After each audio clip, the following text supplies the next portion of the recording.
The Bitter End Yacht Club Pro-Am Regatta 2012, sponsored by McLaren and brought to you by Outside Television.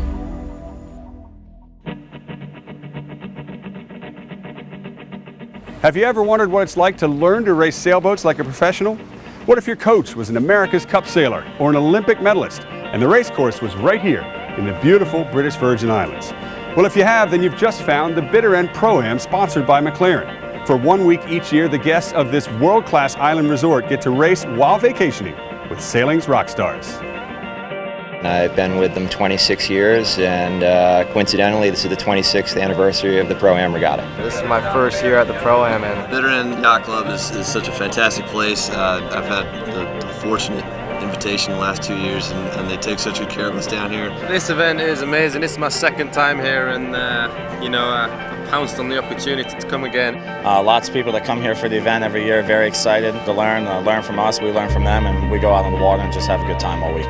being invited to an event like this, it's quite a privilege to be included with all the top guys. And more than that was I get to go sailing with people who love to go sailing. So there's nothing better than that. That's one of the best things is having the guests come on board, and some guests have been sailors for 20 years, and some guests have never sailed before. And what's so great about it is to bring them on board and teach them a few things. I try and keep it simple, get them involved as much as they can.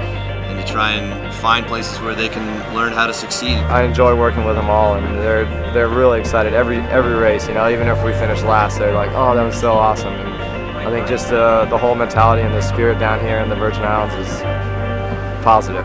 And then let your gaze go all the way to a far horizon. Learning from the best sailors in the business cannot be understated. There really is no opportunity like it anywhere else in the world. It's a week-long crash course of multiple formats of racing, and it includes as many types of sailing the Bitter End can pack into a full week. From small boat races to long-distance courses, to fleet racing with the pros and amateur racing for guests only, to the grand finale of America's Cup-style winner-take-all match racing on the final day.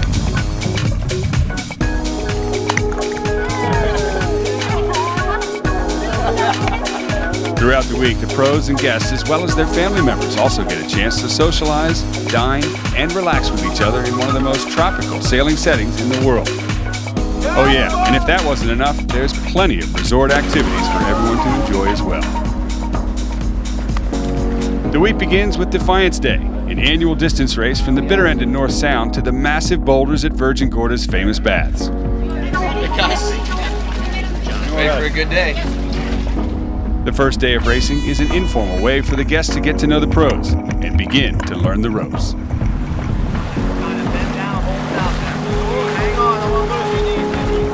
Local Virgin Islands star Taylor Canfield makes a statement early on as the man to beat.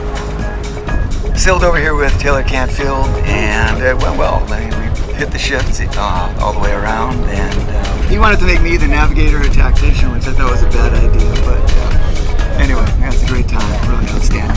Sailing with two other great guys, it was a lot of fun. Any racing in the Caribbean has an equal balance of blimey, or just having a good time. A stop at the baths is a great opportunity for a swim before it's back to the boats for a return race. And then another party, of course, with plenty of Mount Gay rum. This is the islands, after all.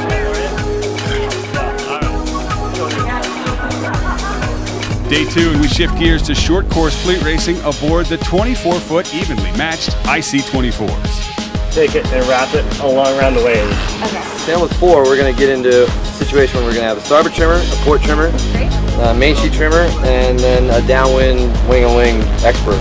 I tell you what, I'm so impressed by the enthusiasm of everybody. The skill levels are so broad, and yet everybody's just as keen to be out doing it. I think that's my favorite part about doing it. It's very cool.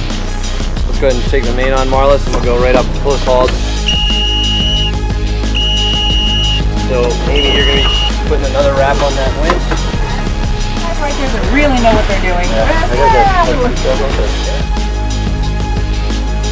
The schedule is intense. Only 3 minutes to get ready for the start. Dozens of races a day, and lots of crew work. If you're a sailing fan, you'll definitely get your fill. Okay, everybody come over to the other side. And if you think the pros will go easy on the guests, think again. Okay. All right, even main. After the first 2 days, the pace slows down. A scheduled lay day gives the guests a chance to try out all there is to see and do at the bitter end and beyond.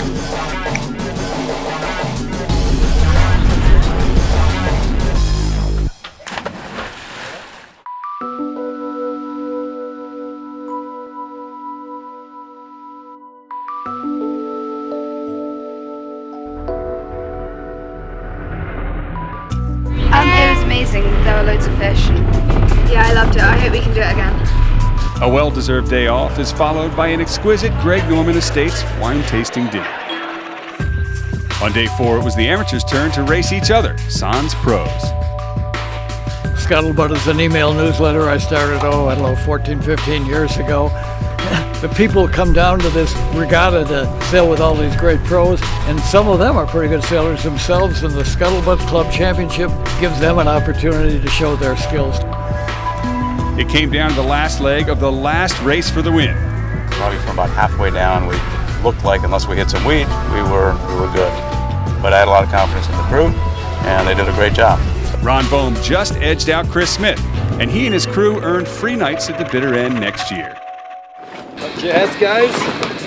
As the week winds down, the action ramps up. At stake is a spot in the Pro-Am Finals. As the bar is raised, so is the skill level of these crews, and the pros never stop teaching. But you see the streamer on the top of the main there? That's going to be an indicator of how we want to trim the main. I think for the current, we might want to go out. I think we want to go out.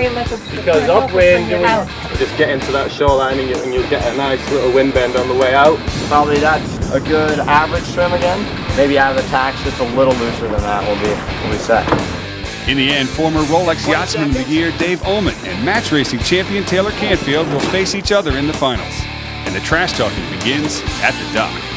Go low, easy on the foredeck. Don't you break a hip up there. Dave Ullman, Taylor Canfield, you guys are in the finals. Who's going to win? No question. I'm going to win. We'll see. I think they did change the rules. A little shorter pre-start, giving Dave a little less time to get trapped. But the whole idea is this thing is going to be really fun. Go easy on the young kid, will you? Absolutely not. This will be a one-on-one match racing duel. All right, so basically in the match race, we're gonna enter into the pre-start at 2 minutes. So each boat's gonna enter from one end of the starting line. Obviously, they gave Dave Ullman the starboard advantage for the first race because he's gonna need all the help he can get. And it's just gonna be, hopefully, an exciting race all the way around the race course. So it's Dave Ullman in red, Taylor Canfield in green. The finals are a first to win 3, and right now the score is 1-1 between Dave Ullman and Taylor Canfield. Nice move for Taylor Canfield. He ducks on port to take the right side. Now Canfield moves into position to try and shut Ullman out from the start. We could see a penalty. Don't go in there, don't go in there. Protest, protest. White flag up. And it's Dave Ullman who gets the penalty. Big move for Canfield. He's keeping Ullman from getting to the mark. Ullman cannot round, and Canfield takes the lead. Canfield is on top form. The score is now 2-1. Now, Dave Ullman, the former Rolex Yachtsman of the Year, is in a must-win situation. Less than 10 seconds to go. Ullman is forced over the line, and he has a penalty. That was the gun. 30 seconds later, Canfield crosses the line, leading Ullman by 1 length. For Taylor Canfield's crew, victory is in their sights. The finish line lays ahead. They've bested Dave Ullman 3-1. Taylor Canfield and crew are now the Bitter End Pro-Am champions. On board with the new champion, Taylor Canfield, how does it feel now to have won the Bitter End Pro-Am?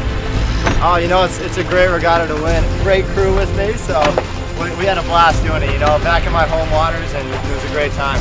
To the victor go the spoils.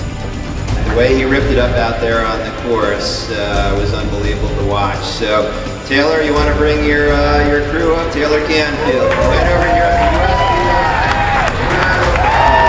I think without further ado, I'll see you all at the pub later, I hope, to drink this bottle of rum with me. So, thanks again to everyone. It's great just dealing with everyone here and just kind of making new bonds. And I've already collected the emails and the numbers, and hope to visit some of these people around the world. Chance to come down and sail with all these, famous people that you read about in the magazines and see on TV, and it's been great to be out on the boat with them, learning from them, having them over your shoulder, telling you what to do. Yeah. And a pretty amazing experience.